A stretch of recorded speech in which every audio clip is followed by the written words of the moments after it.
اگر ہم اسے مار کر صحرائے گوبی کی طرف نہ بھگا دیں تو ہمارا نام تبدیل کر دینا، لیکن سلطان ہر بار مجھے جھڑک دیتے ہیں اور ایسا کرنے سے منع کر دیتے ہیں۔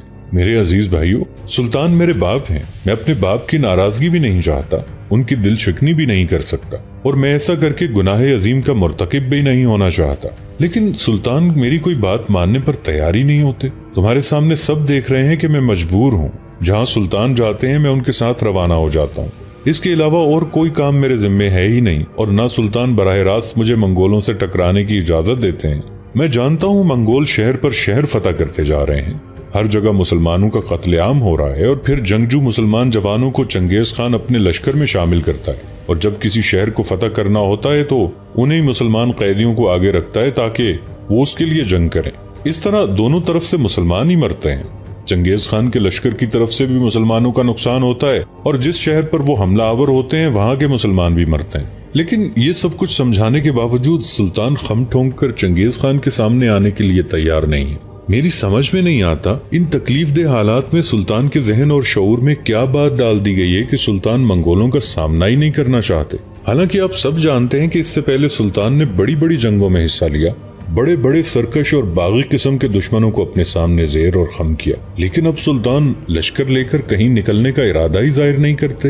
یہاں تک کہنے کے بعد جلال الدین جب رکا تب نظام الدین دکھ بھرے انداز میں کہنے لگا، ٹھیک ہے، آپ سلطان کے ساتھ رہیں، میں عارض غزنی کے ساتھ 2 دن تک یہاں قیام کرتا ہوں، اس کے بعد جو لشکر اس سے پہلے میں سمرقند سے لایا ہوں اسے لے کر خوارزم کا رخ کروں گا، اور سلطان کے حکم کا اتباع کرتے ہوئے کسی نہ کسی طرح منگولوں کی پیش قدمی میں رکاوٹ بننے کی کوشش کروں گا، اور جہاں تک ممکن ہوا کہیں نہ کہیں سے رسد بھی جمع کروں گا، اس کے علاوہ میرے ذمے کوئی کام نہیں ہے۔ یہاں تک کہنے کے بعد نظام الدین خاموش ہو گیا۔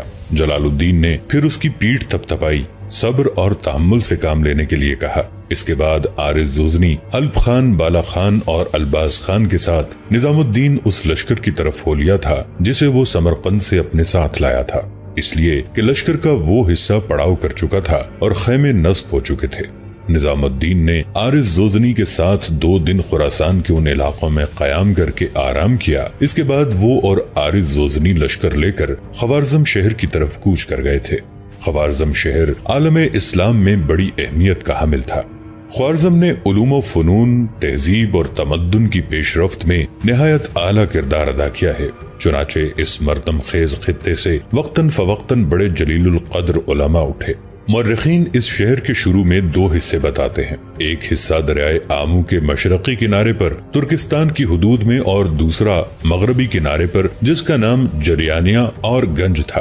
یہی جریانیہ اور گنج زیادہ تر خوارزم کے نام سے موسوم ہوا، چونکہ ترکستان کے تجارتی قافلوں کی تمام تر آمد و رفت اسی راستے سے ہوتی تھی، اس لیے یہاں تجارتی مال کی بہت سی منڈیاں قائم ہو گئی تھیں۔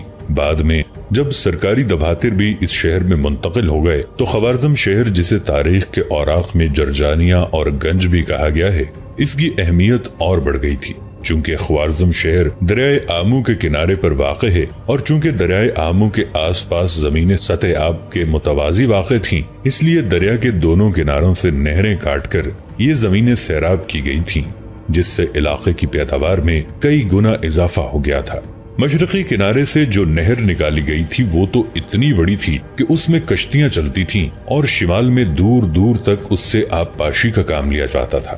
مغربی کنارے سے جو نہریں نکالی گئی تھیں ان کی تعداد کافی زیادہ تھی، اور ان سے 1000 اسب کے درمیان کا سارا علاقہ سیراب ہوتا تھا، جس کی وجہ سے یہاں کے عوام بڑے خوشحال تھے۔ خوارزم کی زرعی پیداوار اناج، دالوں اور پھلوں پر مشتمل تھی۔ کپاس بھی کافی مقدار میں پیدا ہوتی تھی۔ اس کے سرسبز مرغزاروں، چراگاہوں میں بھیڑوں کے بڑے بڑے ریوڑ چڑھتے دیکھے جاتے تھے۔ ترکستان اور خراسان کے تجارتی قافلے اس کی منڈیوں میں کھچے چلے آتے تھے۔ خوارزم کو اس لحاظ سے بھی بڑی اہمیت حاصل تھی کہ اس نے مرکزی ایشیا میں تہذیب اور تمدن کی نشو نما میں نہایت شاندار کردار ادا کیا تھا۔ خوارزم شاہ اس شہر اور اس کے علاقوں کے حاکم کا لقب تھا۔ جب عربوں نے اس علاقے کو فتح کیا تو اس وقت بھی یہاں کا حاکم خوارزم شاہی کہلاتا تھا۔ بعد میں یہ سلسلہ جلال الدین خوارزم شاہ کی وفات تک جاری رہا۔ مرکزی ایشیا میں یہ واحد مثال ایسی ہے جس میں عہد جاہلیت کا ایک فرمانروائی لقب ظہور اسلام کے بعد بھی کئی صدیوں تک استعمال ہوتا رہا۔ البیرونی لکھتا ہے کہ خسرو پہلا ایرانی شہنشاہ تھا جس نے اس ریاست کے فرمانروا کو خوارزم شاہ کا لقب عطا کیا تھا۔ گویا اس نے سکندر اعظم کے حملے سے 980 برس پہلے اس ریاست کو یہ نام دے دیا تھا۔ چونکہ البیرونی کے سوا کہیں یہ روایت نہیں ملتی، اس لیے یہ کہنا مشکل ہے کہ اس میں صداقت کا عنصر کتنا ہے۔ مشہور مورخ علامہ طبری لکھتا ہے کہ جب قتیبہ بن مسلم نے ترکستان پر چڑھائی کی تو اس وقت خوارزم شاہ کے بھائی کا نام خرزاد تھا۔ اصل خوارزم شاہ، جس کا نام تاریخوں میں نہیں ملتا، عضو معطل تھا۔ جب یہ علاقہ اسلامی فتوحات کے تحت آ گیا تو ظاہر ہے کہ اس کا فرما روا بھی اسی لقب کے ساتھ دربار خلافت سے وابستہ ہو گیا۔ نظام الدین اور عارض زوزنی نے اپنے لشکر کے ساتھ خوارزم کے نواح میں پہنچنے کے بعد ایک مناسب جگہ گھات لگائی تھی۔ اس کے بعد ایک رات عشاء کے بعد نظام الدین اور عارض زوزنی اپنے چند مسلح ساتھیوں کے ساتھ خوارزم شہر کے نواح میں آئے اور شہر کے جنوبی دروازے پر انہوں نے دستک دی تھی۔ پہلی ہی دستک پر شہر پناہ کے جنوبی دروازے میں چھوٹی سی ایک کھڑکی کھلی اور اس میں سے کسی نے باہر جھانک کر پوچھ لیا، کون ہے؟ جواب میں نظام الدین اپنا چہرہ اس چھوٹی کھڑکی کے قریب لے گیا اور کہنے لگا، دروازہ کھولو، میں نظام الدین ہوں، میرے ساتھ عارض زوزنی اور دوسرے ساتھی ہیں۔ میں سلطان کی طرف سے آیا ہوں اور مجھے خوارزم کے حاکم خمارتگین سے ایک اہم موضوع پر گفتگو کرنی ہے۔ کچھ دیر خاموشی رہی، یہاں تک کہ اندر سے ایک مسلح جوان جلتی ہوئی مشل لے کر آیا اور اس مشل کی روشنی میں اس نے جب نظام الدین اور عارض زوزنی کو دیکھا تو زور سے پکار اٹھا، چھوٹا دروازہ جلدی کھولو، باہر واقعی امیر نظام الدین اور عارض زوزنی کھڑے ہیں۔ اس پر شہر پناہ کے بڑے دروازے میں جو چھوٹا دروازہ تھا وہ کھول دیا گیا۔ نظام الدین نے شہر کے پہرے داروں کا شکریہ ادا کیا، پھر وہ آگے بڑھا۔ شہر کی فصیل پر چڑھنے کے لیے جو سیڑھیاں تھیں وہاں جا کر نظام الدین رک گیا، پھر دروازے کے ایک محافظ کو بلایا اور اسے مخاطب کر کے کہنے لگا، تم ابھی خمارتگین کے پاس جاؤ، اسے کہو کہ وہ اور اس کا سالار فریدون غوری دونوں یہاں سے شہر پناہ کے جنوبی دروازے کے پاس جو فصیل پر چڑھنے کی سیڑھیاں ہیں یہاں آ کر مجھ سے ملیں۔ میں یہاں قیام نہیں کرنا چاہتا، فی الفور واپس جانا چاہتا ہوں۔ جس لشکری سے نظام الدین نے یہ کہا تھا وہ بھاگتا ہوا آگے بڑھ گیا۔ کچھ زیادہ دیر نہ گزری تھی کہ شہر کا حاکم خمارتگین، اس کا سالار فریدون غوری دونوں تیز تیز قدم اٹھاتے ہوئے ان سیڑھیوں کی طرف آئے جہاں نظام الدین اور عارض زونی بیٹھے ہوئے تھے۔ قریب آ کر خمارتگین اور فریدون غوری دونوں بڑے خوشگوار انداز میں نظام الدین اور عارض زوزنی سے ملے۔ پھر خمارتگین شکووں بھری آواز میں نظام الدین کو مخاطب کر کے کہنے لگا، امیر آپ یہاں، آپ میرے ساتھ چلیں، میرے دیوان خانے میں بیٹھیں، وہاں گفتگو کرتے ہیں اور وہیں آپ دونوں کی شب بسری کا بھی سامان ہوگا۔ نظام الدین نے خمارتگین اور فریدون غوری دونوں کے ہاتھ پکڑ کر اپنے پاس بٹھا لیا، پھر بڑی رازداری میں کہنے لگا، خمارتگین اور فریدون، جو کچھ میں کہنے لگا ہوں غور سے سننا۔ میں یہاں قیام کرنے نہیں آیا، دیکھو میں ایک لشکر لے کر آیا ہوں جسے میں نے ایک مناسب جگہ گھات میں بٹھا دیا ہے۔ یہ جو کارروائی ہو رہی ہے یوں جانو یہ میرا نہیں بلکہ سلطان کا حکم ہے۔ میں کئی بار سلطان کی منتیں کر چکا ہوں کہ وہ سارے لشکر کو ایک جگہ جمع کر کے خم ٹھونک کر چنگیز خان کے سامنے آئے، پھر ہم دیکھتے ہیں کہ چنگیز خان کیسے ہمارے سامنے اس طرح نہیں بھاگتا جس طرح بزدل لومڑیاں شیر دل چرواہوں کے آگے بھاگتی ہیں۔ لیکن سلطان نہیں مانتے۔ اب مجھے انہوں نے لشکر دے کر چنگیز خان کی پیش قدمی روکنے اور اس میں سستی پیدا کرنے کے لیے مقرر کر دیا ہے، تو یہ کام بالکل میری فطرت اور پسند کے خلاف ہے، لیکن چونکہ سلطان کا حکم ہے مجھے کرنا پڑ رہا ہے۔ پہلے اسی طرح میں سمرقند گیا تھا، 5 دن تک چنگیز خان کے لشکر کو لوہے کے چنے چبواتا رہا۔ اگر شہر کے لوگ اندر ہی اندر ساز باز کر کے چنگیز خان کے ساتھ صلح صفائی کرتے ہوئے شہر پناہ کے دروازے نہ کھول دیتے تو قسم اللہ پاک کی میں چنگیز خان پر ضرور ثابت کرتا کہ اس کے حملوں کو نہ صرف روکا جا سکتا ہے بلکہ پسپا بھی کیا جا سکتا ہے، اور اگر ہمارا سلطان ہمارا ساتھ دے تو بدترین شکست بھی دی جا سکتی ہے۔ بہرحال میرے بھائی، یہ چونکہ سلطان کا حکم ہے اس بنا پر میں آ گیا ہوں۔ جو لشکر لے کر آیا ہوں اس کے ساتھ شہر سے باہر رہوں گا، جب بھی مناسب موقع دیکھوں گا باہر سے منگولوں پر ضرب لگاؤں گا۔ دیکھو چنگیز خان جو لشکر لے کر آیا ہے اس کی گنتی، اس کا شمار نہیں کیا جا سکتا۔ اس کا مشاہدہ میں سمرقند میں کر چکا ہوں۔ سمرقند کے نواح میں چنگیز خان کے لشکر کی حالت یہ تھی کہ جہاں تک نگاہ کام کرتی تھی انسانی سر ہی دکھائی دیتے تھے، اور مجھے امید ہے کہ ایسا ہی معاملہ خوارزم میں بھی ہوگا۔ لہٰذا میں تم سے یہ نہیں کہتا کہ میں کھل کر چنگیز خان کے لشکر کے سامنے آؤں گا۔ اگر میں ایسا کروں گا تو یاد رکھنا یہ صریحاً خودکشی ہوگی اور میں اپنے لشکریوں کو ناحق موت کے منہ میں نہیں دھکیلوں گا۔ جب بھی مجھے موقع ملا میں اسے اپنے ساتھ مصروف رکھوں گا، لیکن میرے بھائی تم نے اپنے لشکر کے ساتھ شہر سے باہر نہیں نکلنا جب تک میں نہ کہوں۔ شہر کے اندر رہنا اور اندر ہی رہتے ہوئے دفاع کا کام سر انجام دینا۔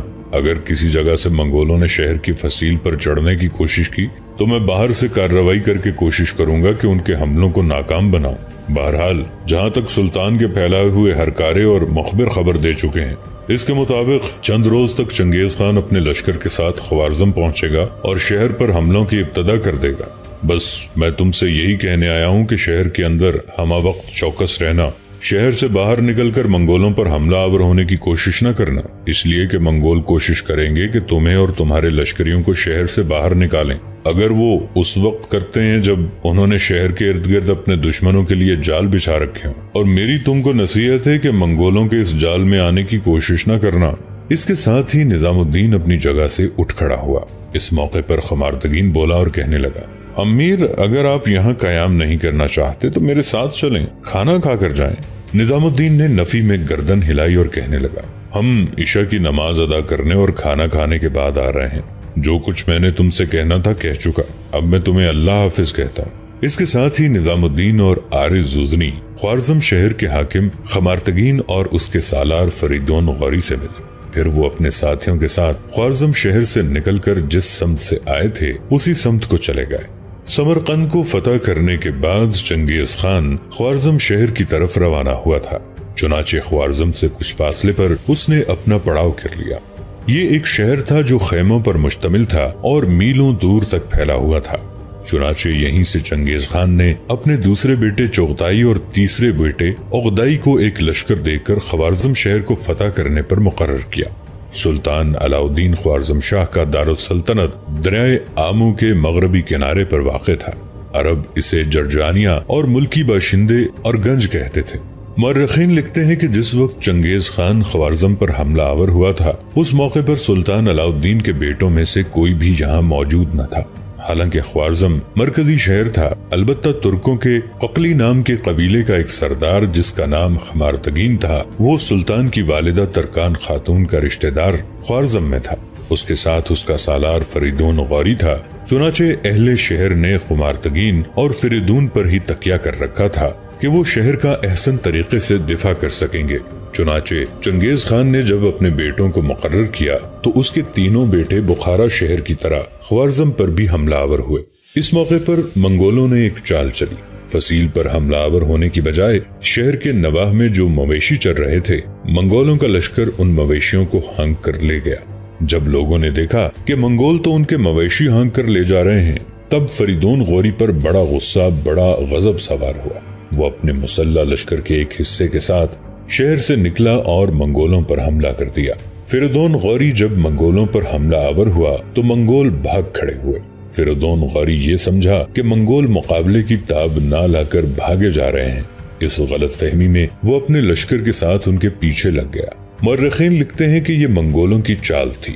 تھوڑا سا آگے وہ علاقہ جسے خرم باغ کہتے تھے، وہاں منگولوں نے ایک لشکر گھات میں بٹھا رکھا تھا۔ چنانچہ فریدون غوری اپنے لشکر کے ساتھ جب وہاں پہنچا تو گھات میں بیٹھا منگولوں کا لشکر اچانک نکلا۔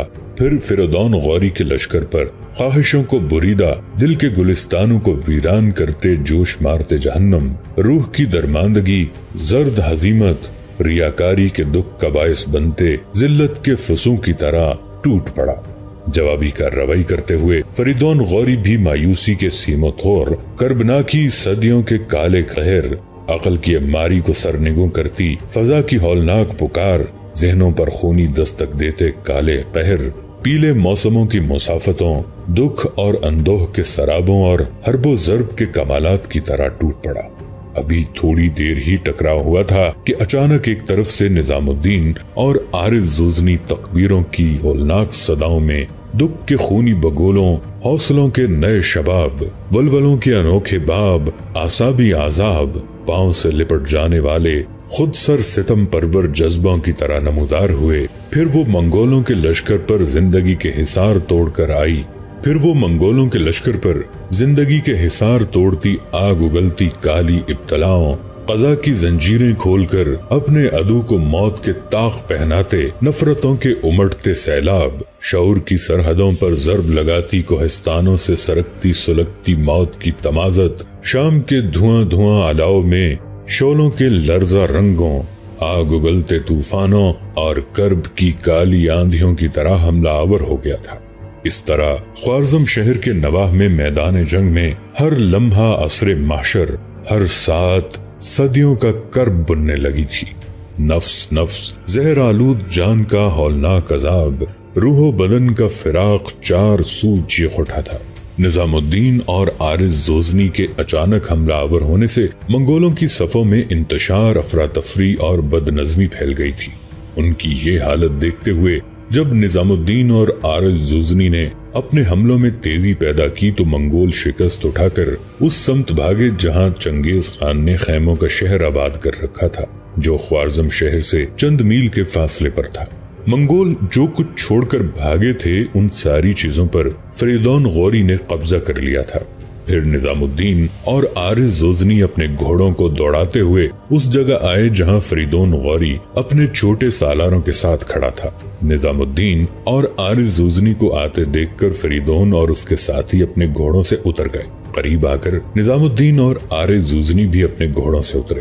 دونوں نے فریدون غوری اور اس کے ساتھی سالار کے ساتھ مصافحہ کیا۔ پھر فریدون کی طرف دیکھتے ہوئے نظام الدین کہنے لگا، فریدون، پچھلی شب جب میں تم سے اور خمارتگین سے ملنے کے لیے آیا تھا، ایک بات میں نے زور دے کر کہی تھی کہ تم لوگوں نے شہر سے باہر نہیں نکلنا۔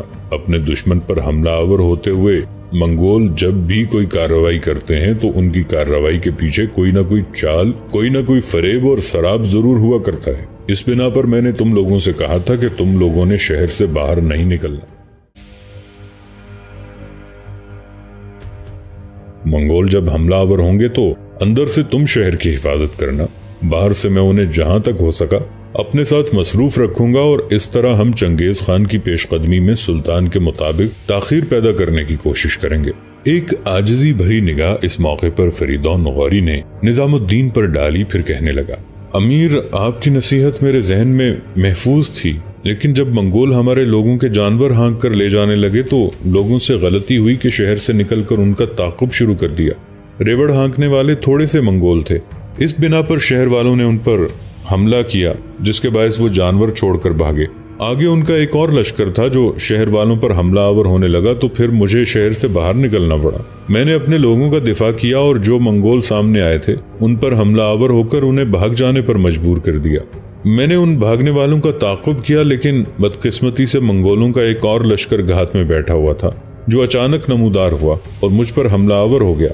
وہ تو ہماری قسمت اچھی تھی کہ آپ اور عارض زوزنی نمودار ہوئے، منگولوں کے لشکر پر حملہ آور ہوئے اور اس طرح آپ کے آنے کی وجہ سے ہم نے انہیں شکست دے کر بھاگنے پر مجبور کر دیا۔ نظام الدین نے آگے بڑھ کر فریدون غوری کی پیٹھ تھپتھپائی اور پھر کہنے لگا، بہرحال شہر سے نکلنے کے بعد جو کارروائی تم نے کی ہے وہ یقیناً تمہارے لشکریوں اور شہریوں کے لیے حوصلہ افزا ہے۔ اب جو سامان منگول چھوڑ بھاگے ہیں یہ سارا سامان سمیٹو اور لشکر لے کر شہر کے اندر چلے جاؤ۔ میں واپس جانے لگا ہوں، اس لیے کہ میں اپنے لشکر کے ساتھ گھات میں ہوں۔ جب بھی مناسب موقع دیکھوں گا شہر کے دفاع کی خاطر ان پر ضرب لگاتا رہوں گا۔ فریدون غوری نے اس سے اتفاق کیا، چنانچہ منگول جو سامان چھوڑ کر بھاگے تھے وہ سارا سامان سمیٹا اور اپنے لشکر کے ساتھ خوارزم شہر میں چلا گیا، جبکہ نظام الدین اور عارض زوزنی اپنے لشکر کو سمیٹتے ہوئے واپس اپنی گھات کی طرف چلے گئے تھے۔ چنگیز خان اور اس کے بیٹوں کو اپنے لشکر کی شکست اور پسپائی کا بڑا دکھ اور صدمہ ہوا۔ آخر چنگیز خان کے تینوں بیٹے اپنے پورے لشکر کو لے کر حرکت میں آئے اور خوارزم شہر کی فصیل کے قریب آ جمع ہوئے۔ ان کا ارادہ تھا کہ آج وہ حملہ آور ہوں گے، اس لیے کہ خوارزم شہر کے پاس آ کر قیام کیے چنگیز خان کو 3 دن ہو گئے تھے۔